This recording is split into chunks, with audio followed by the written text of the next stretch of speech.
नमस्कार दोस्तों, मैं अरविंद चौधरी आपका फिर से स्वागत करता हूं आपके अपने YouTube channel on L engineering non tech में। तो जैसा कि आप लोगों ने हमारे पिछले वीडियो में देखा, पिछले वीडियो में हम लोगों ने सिलोजिज्म के पॉसिबिलिटी वाला केस, जिसको हम लोग संभावना वाला केस कहते हैं, उसके बारे में चर्चा की थी। तो चलिए आज की चर्चा को आगे बढ़ाते हैं। पॉसिबिलिटी संभावना का एक क्वेश्चन करते हैं और उसके बाद जो आज की क्लास का जो मेन जो पर्पज है वो आज की क्लास है कीवर्ड्स के लिए। कीवर्ड क्या होते हैं मैं आपको बता देता हूँ। कीवर्ड वो होते हैं जो आपको स्टेटमेंट में और कंक्लूजन्स में मिलते हैं, जिनको हम लोग बोलते हैं सम नॉट ऑल नो। तो ये तो आप लोग पढ़ते आए, एक बार मैंने ओनली का कंसेप्ट भी आपको बताया था। आज हम लोग कुछ एक्स्ट्रा पढ़ेंगे, जैसे generally, frequently, often, only, a few. ये जो जितने भी शब्द है, जैसे हिंदी में इनको बोलते हैं अधिकतर, अधिकांश। समझ में आ रही बात? तो सबसे पहले बात करते हैं उस क्वेश्चन की और उसके बाद चलेंगे इंपॉर्टेंट कीवर्ड्स की तरफ। तो चलिए क्लास की स्टार्ट करते हैं। सबसे पहला क्वेश्चन आपके सामने है, आपकी स्क्रीन पर देखिए। मैं इसको थोड़ा सा बड़ा कर देता हूं आपके दिखने के लिए। ये मैंने क्वेश्चन को इस तरीके से यहां पर कर दिया। चलिए स्टार्ट करते हैं क्वेश्चन को। क्वेश्चन का करने का तरीका क्लियर है, आपको सबको मालूम है, इतने सारे क्वेश्चन हम लोग कर रहे हैं। सबसे पहला काम बैन आरेख बनाइए। जितना सुंदर और जितना अच्छा आपका बैन आरेख होगा, मान के चलिए आपका क्वेश्चन कभी भी गलत नहीं होगा। तो चलिए पहला क्वेश्चन स्टार्ट करते हैं आपके सामने। देखिए क्या बोल रहा है, सम पी आर क्यू। पहले इंग्लिश में कर लेते हैं, फिर हिंदी में कर देंगे इसको। सम पी आर क्यू, कुछ पी क्या है, क्यू है। अब इतना क्वेश्चन हो गए, आपको हिंदी इंग्लिश समझ में आ रहा होगा कि ज़्यादा कोई अंतर है नहीं। सम पी आर क्यू, कुछ पी क्या है, क्यू है। सेकंड बोला some Q R R, some Q R R. मेरा कहने का मतलब कुछ क्यू क्या है, आर है। ये भी बना दिया आपने। तीसरा क्या बोला, नो पी इज आर। कोई भी पी क्या नहीं है, आर नहीं है। कोई भी पी आर नहीं है। तो देखिए भाई, कोई भी पी क्या नहीं है, आर नहीं है। ये आपने बना दिया यहाँ पर। बोलो क्लियर। आगे बात करते हैं all S R R. All S R R का मतलब है सभी एस क्या हैं, आर हैं। सभी एस को किस में डाल दीजिए, आर में। तो मैंने क्या किया, सभी एस को इस तरीके से आर में डाल दिया। बोलो क्लियर है। आगे पढ़ा, आगे क्या बोल रहा है, सम एस आर टी। कुछ जो एस हैं वो क्या हैं, टी हैं। तो देखिए कुछ जो एस हैं, क्या डायग्राम ये आपको समझ में आ गया क्या? मैंने इस तरीके से क्यों बनाया है? क्या आप टी को आर के अंदर रखना चाहते हैं? नहीं रखा जाएगा, क्योंकि हम लोग जो वेन डायग्राम बनाते हैं वो केवल स्टेटमेंट के ऊपर बनाते हैं। समझ में आ गई बात? पॉसिबिलिटी वगैरह तो हम लोग निष्कर्ष के ऊपर जब लेते हैं तब बनाते हैं। बोलो क्लियर है। तो मैंने क्या बोला, सम एस आर टी, कुछ एस क्या है, टी है। तो बेस्ट है ये डायग्राम। अब सीधी सी बात है कि भाई टी को यदि एस से मिलना है, एस किसके घर में रह रहा है, आर के में, तो टी को किससे परमिशन लेनी पड़ेगी, आर से। परमिशन लेने का मतलब इतना सा है कि उससे कनेक्टेड होगा, ये नहीं कि टी इसी में जाके बैठ जाए। बोलो क्लियर है।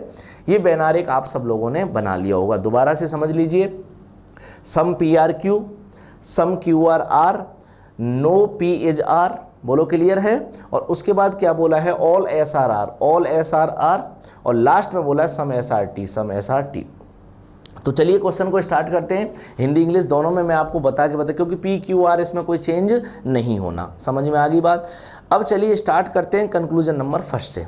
फर्स्ट कंक्लूजन क्या कह रहा है, देखिए, all T can be Q. अब ये कैन बी का मतलब आप लोग समझ गए होंगे, पॉसिबिलिटी, संभावना। कैन का मतलब क्या होता है, हो सकना। समझ में आ गई बात? All T can be Q, कहने का मतलब सभी टी के क्यू होने की संभावना है। क्या ऐसा है? तो चलिए मैं चलता हूं बैन आरेख की तरफ। सभी टी के क्यू होने की संभावना है। टी कहां है, क्यू कहां है? तो आप मुझे एक चीज़ बताइए, ये क्या कह रहा है, सभी टी को क्या आप क्यू में डाल सकते हो? तो आप मुझे एक चीज़ बता दीजिए यहाँ से, ये जो टी है और ये जो क्यू है, क्या इनके बीच में कोई रिलेशन है क्या? तो आप क्या बोलोगे, सर टी का रिलेशन क्यू के साथ में नहीं है, डायरेक्ट रिलेशन नहीं है। लेकिन यदि मैं बात करूँ, इनको इसमें इंसर्ट करने की बात करूँ, तो होगा क्या, मैं टी को किस में डालूंगा, क्यू में। लेकिन टी क्यू में डल जाएगा, कोई बात बड़ी नहीं है। लेकिन किसी भी कथन पर, किसी भी स्टेटमेंट पर कोई भी फर्क नहीं पड़ना चाहिए। मेरा कहने का मतलब इतना सा है, यदि किसी भी स्टेटमेंट में कोई फर्क पड़ता है तो यहां आपको दिक्कत हो जाएगी। बोलो क्लियर है। तो मैंने क्या किया, चलो बैन आरेख बना के ही बता देता हूं, क्योंकि देखिए ये क्वेश्चन आपको छोटा लग रहा होगा, क्वेश्चन छोटा नहीं है। मैंने इसी क्वेश्चन में कई चीज़ें समझाने की कोशिश की है। तो देखिए फटाफट से डायग्राम बनाते हैं। All T can be Q, मेरा कहने का मतलब है ऑल टी को किस में डाल दो, क्यू में। सभी टी को किस में डाल दो, क्यू में। मैंने सभी टी को किस में डाल दिया भाई, क्यू में। समझ में आ रही बात आपको? जैसा निष्कर्ष कहे वो काम कर दो। अब परमिशन लेते हैं किसकी, कथन की। कथन क्या कह रहा है सुनिए, कुछ पी को क्यू में डालिए, डाल दिया, कोई दिक्कत है अभी तक, कोई समस्या नहीं। फिर बोल रहा है कुछ क्यू को आर में डालिए, कुछ क्यू को किस में डालिए भाई, आर में डालिए, ये भी डाल दिया। फिर बोल रहा है कि कोई भी पी आर नहीं है। कोई दिक्कत आई क्या? कोई भी कथन ऐसा लग रहा है कि आपको गलत हो रहा हो या छूट रहा हो? नहीं। आगे बोला आपने सभी एस आर हैं, सभी एस को किस में डाल दो, आर में डाल दो, डाल दिया आपने सभी एस को आर में। और लास्ट में बोल रहा है कुछ एस क्या है, टी है, कुछ एस क्या है, टी है। अब मुझे एक चीज़ बताइए, कुछ एस को यदि मैं टी बनाना चाहता हूं तो आपको कोई दिक्कत नहीं आनी चाहिए। देखो मैं इसको दोबारा से आपको करके दिखा देता हूं, यहाँ से इस स्टेप को इस तरीके से मैं कुछ बनाऊंगा कि कुछ एस किस में चला जाए, टी में चला जाए। देखिए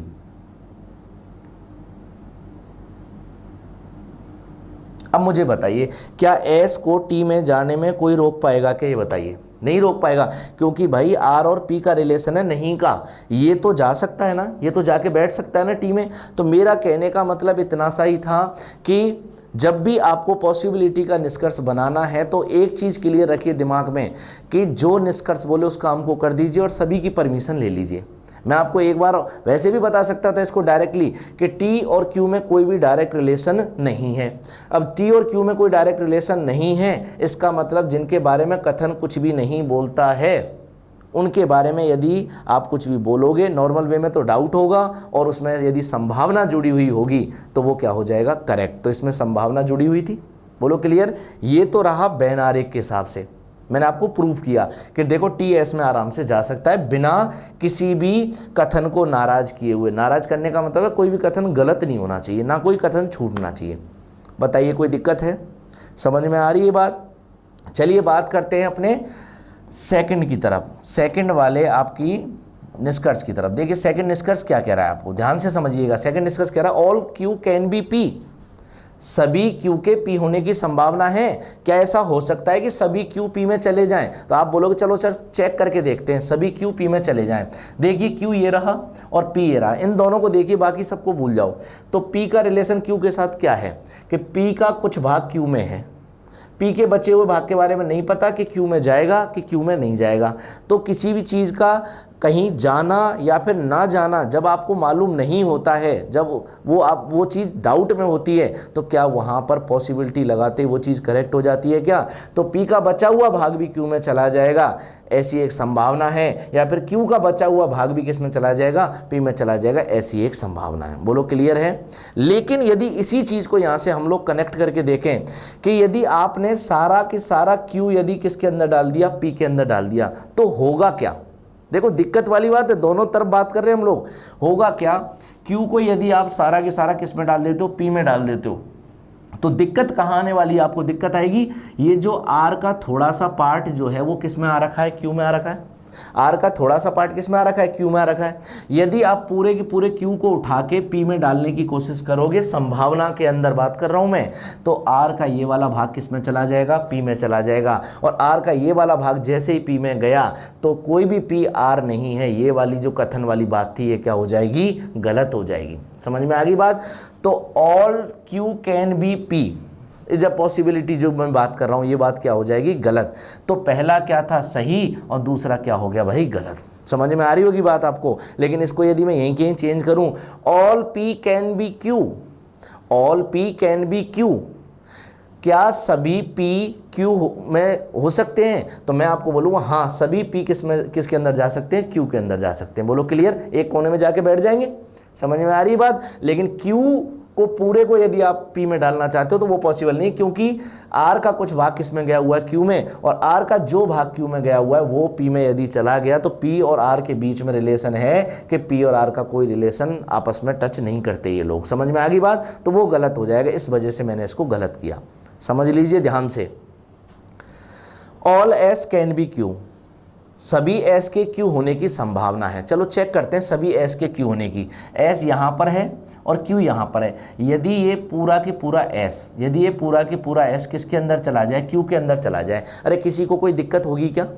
अरे बोलो, यदि आप एस को उठा के क्यू में डाल देते हो तो किसी को कोई प्रॉब्लम नहीं होगी। मैं बैन आरेख बता देता हूँ, आपको लग रहा हो तो मैं बैन आरेख बता देता हूँ। देखिए क्लियर कर लीजिए चीज़ों को, इतना डिटेल में हम लोग इसलिए ले रहे हैं। मैं डायरेक्ट भी बोल सकता था एस और क्यू में देखो कोई डायरेक्ट रिलेशन नहीं है और एस आराम से जाके कहाँ बैठ सकता है, क्यू में बैठ सकता है। बोलो क्लियर। लेकिन फिर भी बैन आरेख बनाए। बैन आरेख के लिए क्या करना पड़ता है, जो निष्कर्ष बोले उसको बना दो फटाफट। सभी एस के क्यू होने की संभावना है, सभी एस को किस में डाल दो, क्यू में।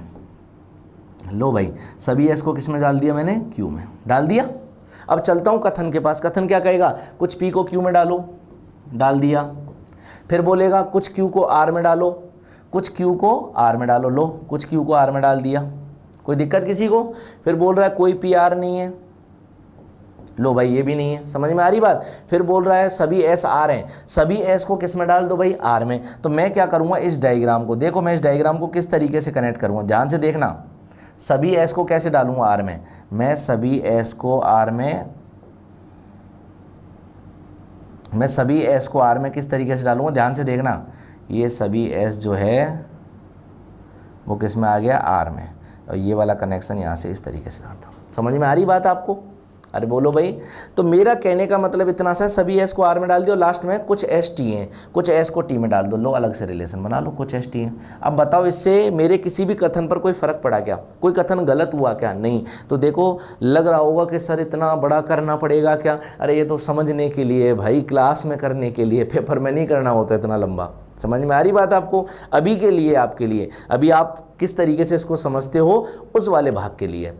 लेकिन वैसे मैं डायरेक्ट बता दूं आपको, all S can be Q, क्या सभी एस क्यू के अंदर जा सकते हैं, ऐसी एक संभावना है। तो सभी एस को क्यू के अंदर, एस और क्यू यहाँ पर है, एस को उठा के यदि आप क्यू में डाल भी दोगे तो किसको क्या फ़र्क पड़ने वाला है? समझ में आ गई क्या बात? अरे बोलो भाई। तो मेरा कहने का मतलब बस इतना सा है कि एस का जो भी भाग था वो आराम से क्यू में जा सकता है, इसका मतलब पॉसिबिलिटी सही है। चलूँ चौथे की ओर। तो चौथा क्या है समझिए। मैंने छोटे से डायग्राम से कोशिश की आपको कि सारा के सारा मैं फॉर्मेट समझा सकूं, ठीक है। तो देखते हैं कोशिश कहाँ तक आपकी मेरी सफल होती है, आपको कितना समझ में आता है। फिर बोला some Q can be S, कुछ क्यू के एस होने की संभावना है। ऐसा हो सकता है क्या कि क्यू, जो कुछ क्यू हैं वो किस में चले जाएं, एस में चले जाएं। तो समझिए ध्यान से, कुछ क्यू के एस होने की संभावना है। क्यू कहाँ है, एस कहाँ है, आपको क्लियर समझ में आ रहा है? एस का पार्ट क्यू के अंदर कुछ तो जा ही सकता है। अभी तो आपने पूरे के पूरे को बिठा दिया था, all S can be Q बोला था, ठीक है। अब ये बोल रहा है सम क्यू कैन बी एस, बिल्कुल हो सकता है, क्यू का कुछ भाग एस से कनेक्ट कर सकता है। देखो क्यू और एस क्या है, दूर दूर हैं, इनके बारे में कथन कुछ भी नहीं बोला। और जिनके बारे में कथन कुछ नहीं बोलता, जहाँ संभावना जुड़ जाती है तो वो वाला भाग क्या है, संभावना में करेक्ट हो जाता है। इसका मतलब ये भी सही हो सकता है। अगला क्या बोला है, सम क्यू आर नॉट आर, इसमें संभावना नहीं है, नॉर्मल है ये। क्या बोला, some Q are not are, कुछ क्यू आर नहीं है। तो देखिए एक बार ध्यान से, क्यू ये रहा और आर ये रहा, समझ में आ गई बात। यदि क्यू और आर के बारे में मैं डायरेक्ट रिलेशन देखता हूं तो आपको इतना समझ में आ जाएगा कि भाई क्यू का जो रिलेशन है आर के साथ कैसे है, कुछ क्यू आर है। तो आप उल्टा क्या बोलोगे, कुछ आर क्यू है। समझ में आ रही बात। और यदि मैं इसको थोड़ा सा और रिलेट करने की कोशिश करूं, इसकी तरफ से देखने की, क्यू का कुछ भाग किस में गया हुआ है, क्यू का कुछ भाग गया हुआ है पी के अंदर। ध्यान से समझिए, ये क्वेश्चंस इस तरीके का मैंने लिया है जिससे आपको बहुत सारी चीज़ें समझने को आए। तो देखिए क्या बोला है मैंने आपको बोला है कि क्यू का कुछ भाग किस में गया हुआ है, पी में। अब P में ये वाला जो भाग गया हुआ है, यदि मैं आपको बोलूं P और R को कनेक्ट करूं, तो आप बताइए Q का जो भाग P में चला गया वो कन्फर्मली P के अंदर है और P बिल्कुल भी कनेक्ट नहीं करता किससे, R से। तो इसका मतलब ये हुआ Q का जो हिस्सा P के अंदर गया वो कभी भी कनेक्ट नहीं करेगा R से। इसका मतलब कुछ Q ऐसे हैं जो कि किस में नहीं जाते हैं, R में नहीं जाते हैं। तो इस भाग को क्या करना पड़ेगा, सही। ऐसा मत कर देना कि सर सम Q और R दे रखा है तो सम और Q और R के बीच में नोट का, सम नोट का जो केस है वो डाउट में चला जाएगा। इस तरफ डाउट नहीं होगा, क्योंकि आप क्लियर रखिए दिमाग में, Q का जो भाग P में गया हुआ है और P कनेक्ट नहीं करता R से बिल्कुल भी, तो इसका मतलब ये क्यू का ये वाला भाग जो था वो किस में नहीं जाएगा, वो आर में नहीं जाएगा, तभी मैं बोल रहा हूँ सम क्यू आर नॉट आर। तो ये क्वेश्चन बहुत अच्छा क्वेश्चन है और SBI PO 2016 में पूछा गया है। मैं आपको क्लियर कर दूं, अच्छा क्वेश्चन था, पूरा क्वेश्चन इसलिए हम लोगों ने डिस्कस किया। तो चलिए चलते हैं अगले पार्ट की तरफ। देखिए अगला पार्ट क्या है हमारे पास, समझिए ध्यान से। देखिए मैंने बोला था आपको कुछ इंपॉर्टेंट कीवर्ड्स हम लोग पढ़ने वाले हैं, ठीक है। इंपॉर्टेंट कीवर्ड्स हम लोग पढ़ने वाले हैं, इसकी स्पेलिंग में सही कर देता हूँ, ये इंपॉर्टेंट कीवर्ड्स हैं, इंपॉर्टेंट कीवर्ड। अब इंपॉर्टेंट कीवर्ड जो आपके पास हैं वो क्या हैं, देखिए कीवर्ड्स क्या होते हैं, only, few, some, the few, ये जो जितने भी हम लोग यूज करते हैं। तो देखिए मैं आपको क्लियर कर दूं, ये जो सम को तो आप लोग जानते ही हैं, सम का मतलब क्या होता है, कुछ होता है, ठीक है। तो सम का मतलब जो क्या होता है, कुछ, मतलब कुछ भाग जब किसी के अंदर जाता है तो वो डायग्राम की बात करते हैं हम लोग। तो उसी के रिलेटेड जब भी कभी आपको कथन में चाहे निष्कर्ष में अ फ्यू दिख जाए, अ फ्यू का हिंदी मतलब होता है कई, अनेक, तो वो भी किसका भाग होता है, कुछ का ही भाग होता है। उसका डायग्राम जो बैनारिक जो आपको बनाना है वो भी कुछ की तरह ही बनाना है, मतलब सम की तरह ही। यदि आपको एटलीस्ट आ जाए, एटलीस्ट का तो मैंने मतलब बताया था कम से कम, एटलीस्ट का मतलब भी क्या होता है, कुछ ही होता है। एटलीस्ट ऐसे आ जाता है एटलीस्ट सम ARB, इसका मतलब सम ARB ही सही होता है। बोलो क्लियर। आगे है मोस्टली, मोस्टली का मतलब क्या होता है, अधिकतर, उसका मतलब भी सम होता है। जनरली, आमतौर पर, इसका मतलब भी सम होता है। ऑलमोस्ट, एटमोस्ट, फ्रीक्वेंटली, ये जितने भी शब्द हैं, एक शब्द और है ऑफन, तो ये जितने भी शब्द हैं ये सब किसके लिए आते हैं, सम के लिए। तो आपको घबराने की बिल्कुल भी ज़रूरत नहीं है। आपको ऐसा नहीं कि सर पता नहीं ये कैसे होगा कैसे नहीं होगा, मैं आपको क्लियर कर दूं, ये जितने भी पार्ट्स हैं आपको कहीं ना कहीं देखने को मिलते हैं। कुछ बुक्स में आप कहते हो सर हमें तो क्लास में टीचर ने सम और नॉट सम बस इनके बारे में जानकारी दी थी, भाई ये भी होते हैं, ये भी आपको अलग अलग एग्जाम्स में कभी कभार देखने को मिल जाते हैं। तो इनको देखकर बिल्कुल भी घबराना नहीं है, क्लियर रखना है बस। हाँ ये अच्छा ये शब्द हैं तो इनका तो कोई मतलब नहीं है। आप इनकी हिंदी इंग्लिश भी याद करो मत करो कोई फ़र्क नहीं पड़ता, लेकिन आपको पता होना चाहिए a few, at least, mostly, generally, almost, at most, frequently, ये जितने भी शब्द हैं वो सब किसके अंदर आते हैं, उन सबका ही मतलब सम के हिसाब से होता है, ठीक है। चलिए बात करते हैं, एक इंपॉर्टेंट वर्ड लिखा हुआ है, इसका मतलब है ओनली अ फ्यू। यदि मैं इसकी हिंदी लिखूं तो इसकी हिंदी क्या होगी, देखिए केवल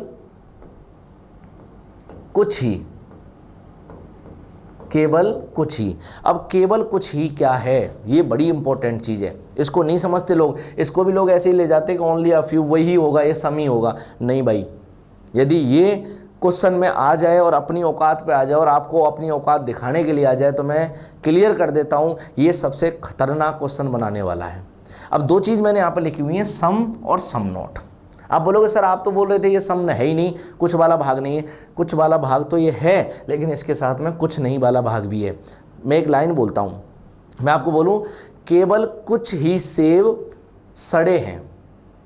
अब आपको इसका वैसे समझाना मेरे को कि केवल कुछ ही सेब क्या हैं, सड़े हैं।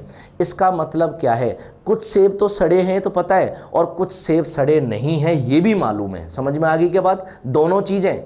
जैसे मैं क्लास में गया, मैंने पहली क्लास ली कहीं पर और बच्चों को देखा, मैंने कुछ क्वेश्चंस दिए, बच्चों ने मेरे को जवाब दिए, तो मुझे इतना पता चल गया only a few students are intelligent.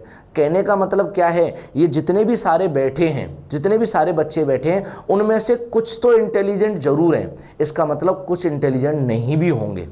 समझ में आ रही है कि बात, अरे बोलो। तो मेरा कहने का मतलब बस इतना सा है, ओनली अ फ्यू का मतलब केवल कुछ नहीं होता है, ओनली अ फ्यू का मतलब कुछ नहीं भी होता है।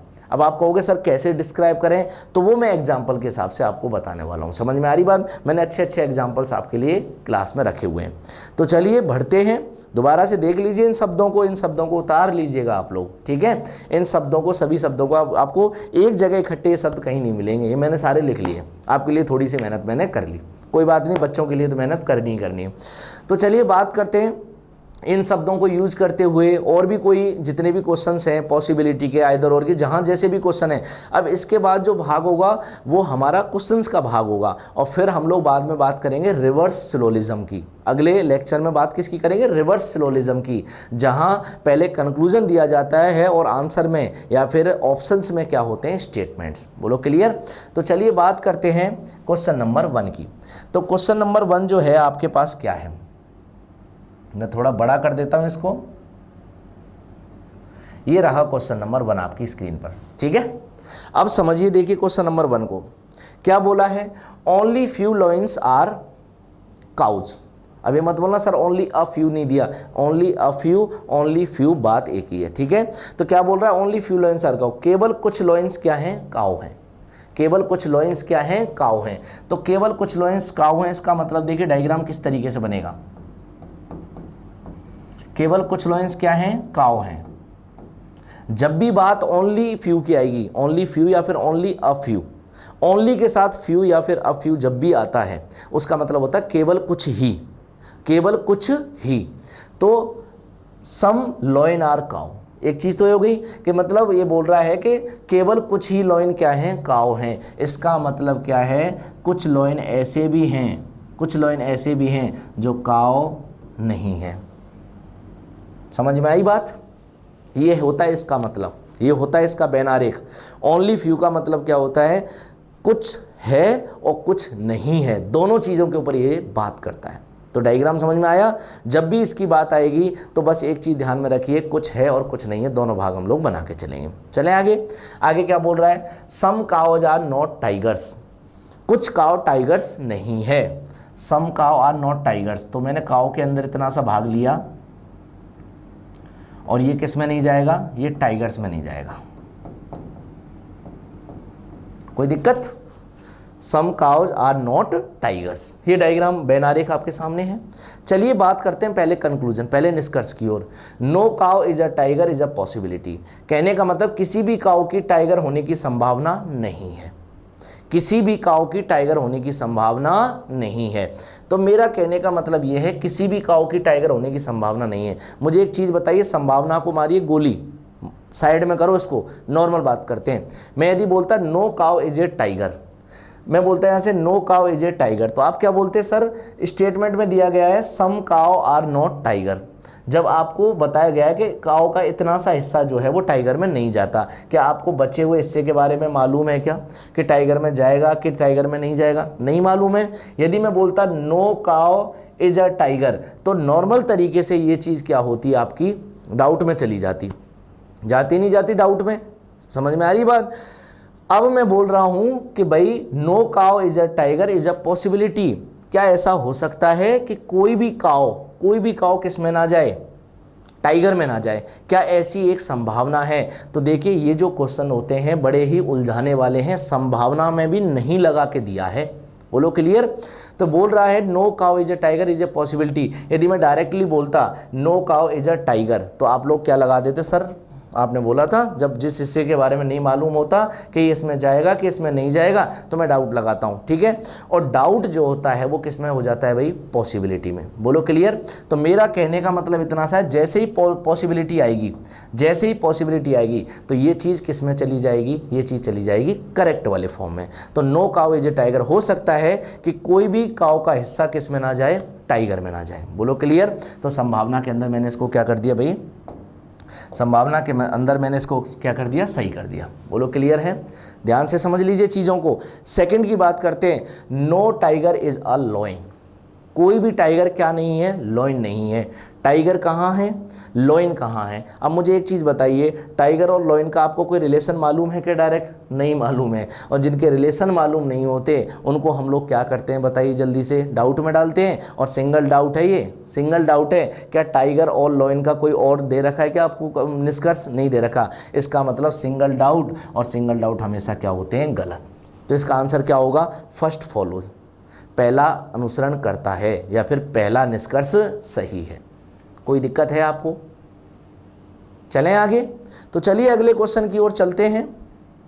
एक से एक अच्छे क्वेश्चन मैंने आपके लिए रखे हुए हैं, बस आपको करने की देरी है। देखिए परेशान होने की ज़रूरत नहीं है, बिल्कुल क्वेश्चन आपके सामने है, स्क्रीन पर है, आप लोग लग जाइए काम पर। तो चलिए स्टार्ट करते हैं। सबसे पहला काम, a few books are novel.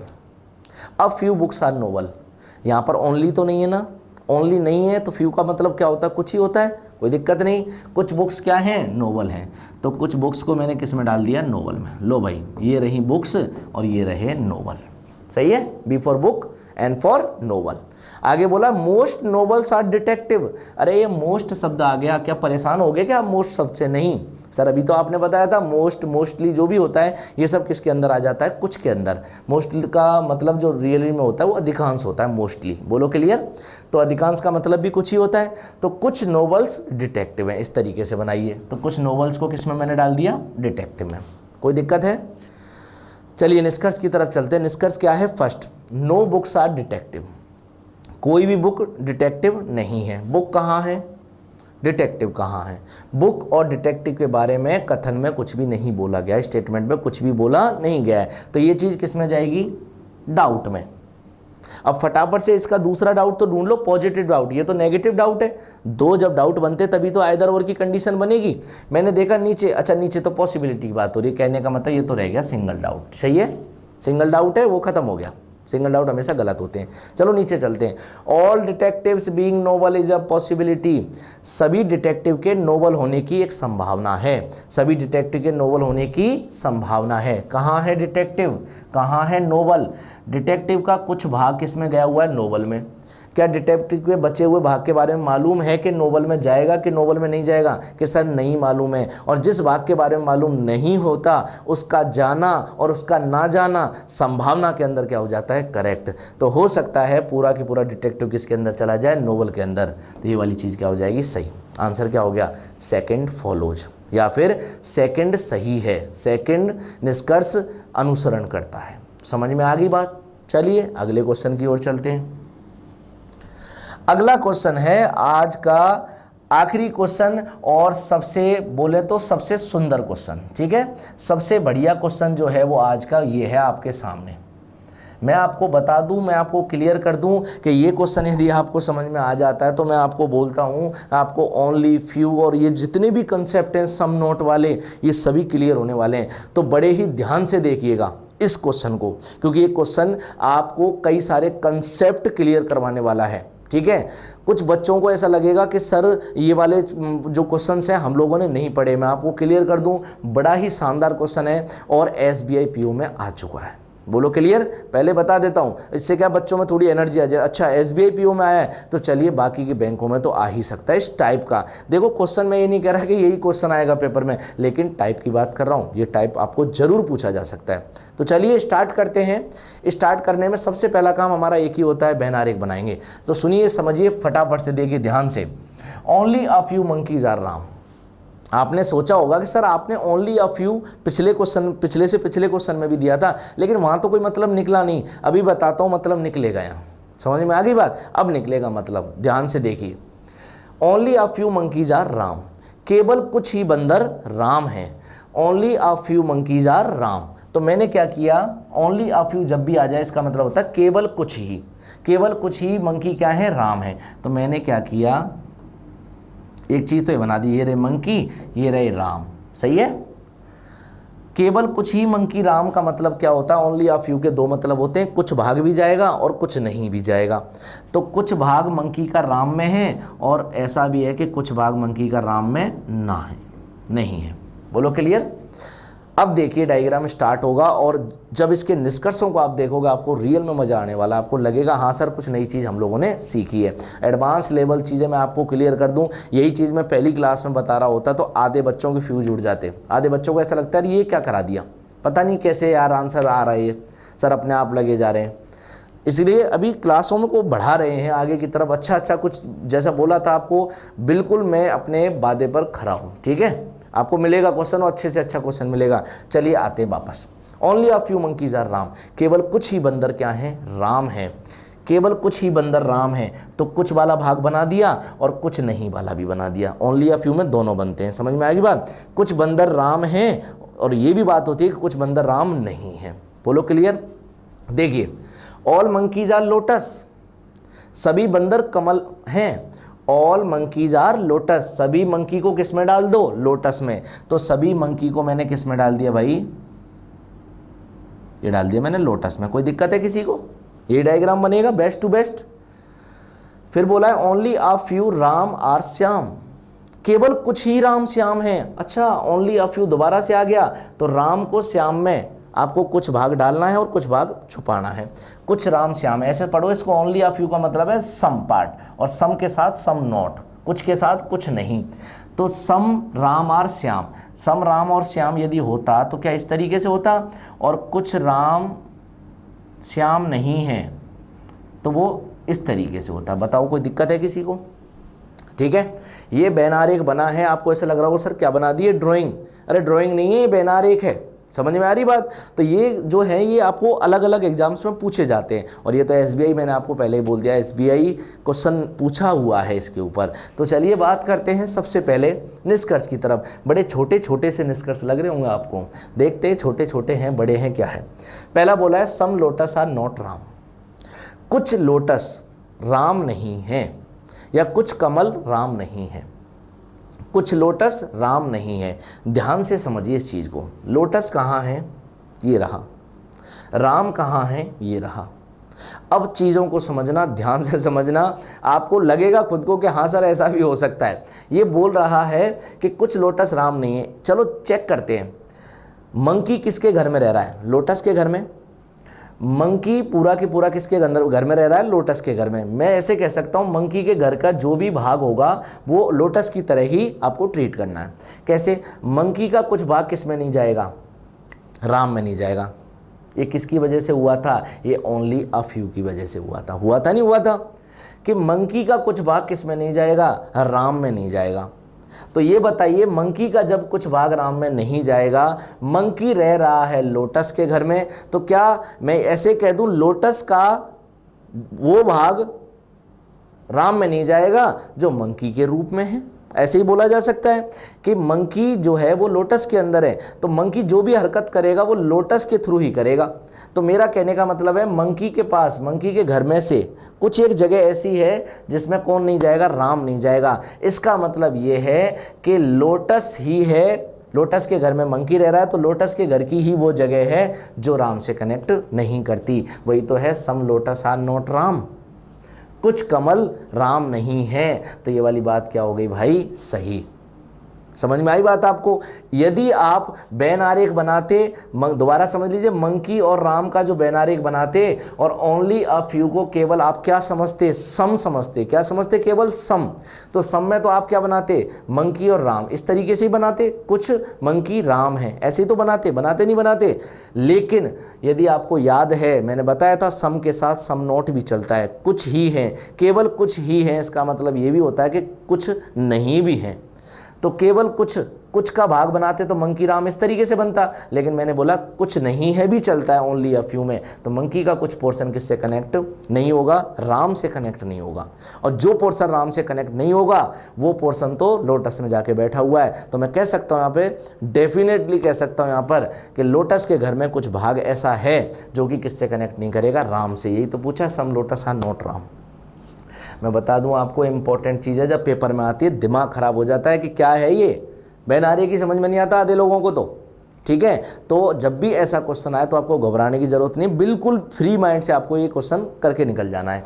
अब सेकंड समझते हैं, सेकंड क्या बोला है, देखिए, some Shyam are not lotus, some Shyam are not lotus. चलो देखते हैं, ये रहा श्याम और ये रहा लोटस महाराज। ठीक है, श्याम और लोटस। मुझे एक चीज़ बताइए, क्या श्याम और लोटस के अंदर कोई डायरेक्ट रिलेशन है क्या? नहीं है। अरे ये तो दोनों बिल्कुल दूर दूर हैं, इन्हें कोई लेना देना नहीं है आपस में। इसका मतलब ये तो वही हुआ जब जिन दो सब्जेक्ट्स के बारे में कथन कुछ नहीं बोलता, उनके बारे में बोली गई सारी बातें किस में चली जाती हैं भाई, डाउट में चली जाती हैं। समझ में आ रही बात?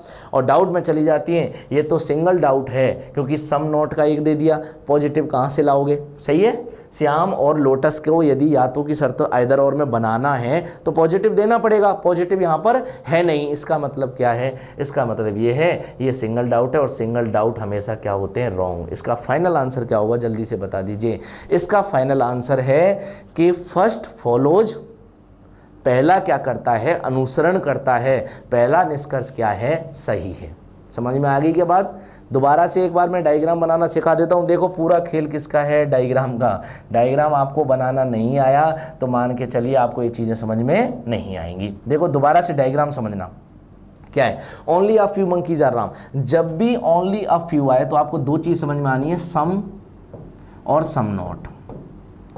ये दो चीज़ें आपको समझ में आ गई तो मान के चलिए आपकी चीज़ें क्लियर है। सम और सम नॉट, कुछ भी होता है और कुछ नहीं भी, क्योंकि ओनली अ फ्यू यदि मैं हिंदी में बात करूं केवल कुछ ही, तो केवल कुछ ही है, इसका मतलब पक्का ये है, डेफिनेट भाग है कि भाई कुछ भाग ऐसा होगा जो नहीं में भी होगा।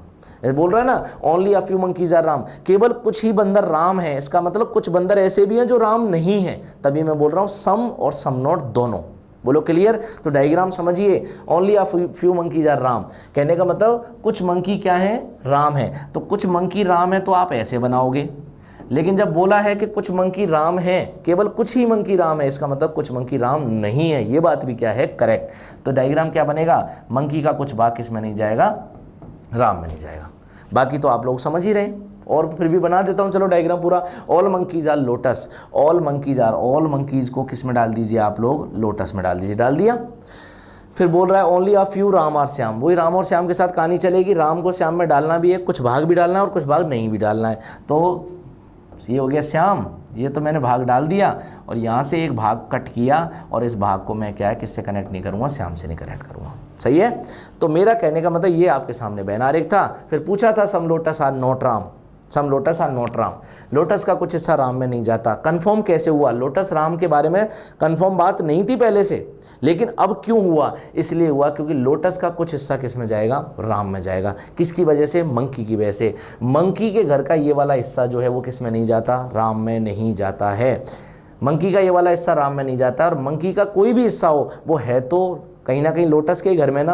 तो इससे कंफर्म होता है कि लोटस के घर में वो जगह जहां पर मंकी बैठा है और मंकी का वो भाग जो आर में नहीं जाता, राम में नहीं जाता, वही लोटस का कुछ भाग रार में नहीं जाएगा, राम में नहीं जाएगा। ऐसे समझ लीजिए। कुछ बच्चे सोच रहे होंगे सर यदि यहाँ पर ये होता सम लोटस आर राम, कुछ लोटस राम है, तो यहाँ पर ये बात भी सही हो जाती। बोलो क्लियर है क्या?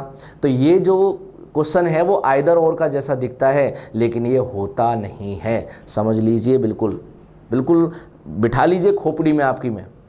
समझ में आ गई बात? खोपड़ी तो समझते हो ना, भेजा जिसको बोलते हैं हम लोग, ब्रेन, उसमें बिठा लीजिए अच्छे से कि ये जब भी आएगा तो आपको तंग करेगा ऐसा क्वेश्चन। तो ये जो क्वेश्चंस हम लोगों ने आज किए, आज के जितने भी क्वेश्चंस थे, ये सभी क्वेश्चन आप लोग अच्छे से ट्राई करिएगा और खुद से बनाने की कोशिश करिएगा। ठीक है? खुद से बनाने की कोशिश करिएगा, और ऐसे बहुत सारे क्वेश्चंस हम लोगों आपको कराते रहेंगे। अगली जो आपकी क्लास होगी, अगली क्लास में मैं कुछ इंपॉर्टेंट चीज़ जिसको, जैसे इंपॉर्टेंट क्वेश्चंस भी मिलेंगे आपको, और एक जो इंपॉर्टेंट भाग है जिसके लिए अगली क्लास है वो है रिवर्स सिलोजिज्म। समझ में आ रही बात? रिवर्स सिलोजिज्म के बारे में थोड़ा सा मैं बता देता हूँ आपको। रिवर्स सिलोजिज्म का मतलब होता है, अभी तक जो भी क्वेश्चंस आ रहे थे, पहले मैं आपको स्टेटमेंट दिखाता था और उसके बाद निष्कर्ष दिखाता था, लेकिन अब जो क्वेश्चंस आएंगे, अब जो पार्ट हम लोग पढ़ेंगे उसमें क्या होगा, उसमें क्वेश्चन में तो क्या होगा, निष्कर्ष, कंक्लूजन्स होंगे, और जो आपको नीचे जो मैं निष्कर्ष देता था उनकी जगह क्या होंगे, स्टेटमेंट। और ऑप्शंस किस तरीके से होंगे, ऑप्शन बोलेंगे कि स्टेटमेंट कौन सा सही है और स्टेटमेंट कौन सा गलत है, या फिर इन कंक्लूजन्स को डेफिनेटली फॉलो, निश्चित रूप से सही कराने के लिए निम्न में से या जितने भी दिए गए हैं ऑप्शन हैं उनमें से कौन सा स्टेटमेंट सही है। बोलो क्लियर? तो वो क्वेश्चन कोई कठिन नहीं है, लेकिन टाइप थोड़ा सा अलग है, तो आपको घबराने की ज़रूरत नहीं है। समझ में आ रही बात? तो जैसे प्यार से हम लोग इन सभी टॉपिक्स को पढ़ते जा रहे हैं, ऐसे ही उसी टॉपिक को भी पढ़ेंगे और कुछ बेहतरीन क्वेश्चंस के साथ आपको अगली क्लास में मिलेंगे। तो ठीक है भाई दोस्तों, आज के लिए इतना काफ़ी। धन्यवाद। जय हिंद, जय भारत।